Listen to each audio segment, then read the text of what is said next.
এসেছে প্রকৃতির কাছাকাছি। মেটে আলু মানুষের বাড়ির আঙ্গিনায় হয়ে থাকে জানতাম। এভাবে চাষ করা যায় জমিতে, আমার জানা ছিল না। মেটে আলু খুব প্রিয় আমার। এখানে দেখছি বান করে মেটে আলুর চাষ হয়েছে, ওদিকে কিছু মেটে আলু তুলে বাজারজাত করা হয়েছে। ওদিকে ভুট্টার ক্ষেত দেখা যাচ্ছে, কুল গাছ, দেশি কুল। হ্যাঁ, পেরে পেরে খাওয়ার মতন মজাই আলাদা। হ্যাঁ, আমরা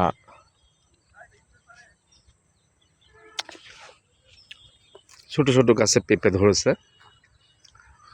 সজিনা পাতার বাগান, মানে এখানে মোরিঙ্গা উৎপাদন হয়, লেবু গাছ।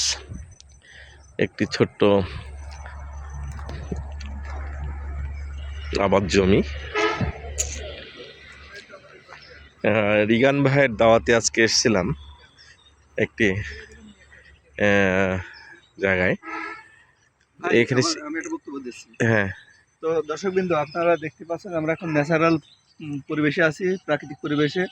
এখানে আমাদের এই যে সজনে গাছ রয়েছে, এটা কিন্তু এখান থেকে পাউডার হয়, ঠিক আছে? এই পাউডার মোরিঙ্গা পাউডার।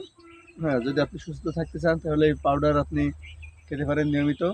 আর এখানে সবকিছু ন্যাচারাল, এই যে পেঁপে, তারপরে যে মটরের শাক, সবকিছু ন্যাচারাল।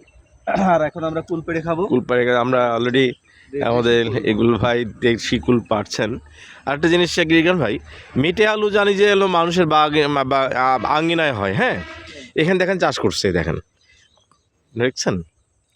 হ্যাঁ হ্যাঁ হ্যাঁ, এই যে কুল পেড়ে যে খাওয়া ছোটোবেলার সেই কুল কিন্তু দেখে খেতে হয় না, পানি এবং কুলের ভিতরে পোকা দু একটা থাকবে, এটাই ন্যাচারাল।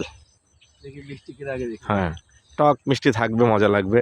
এই কুল গ্রামে হলে, সরি হলো শহর কেন্দ্রিক হলে মনে হয় বাচ্চাদের যদি আগে থাকতো, ওই দেখেন উপরে কুলগুলো কি সুন্দর পাকছে। হ্যাঁ।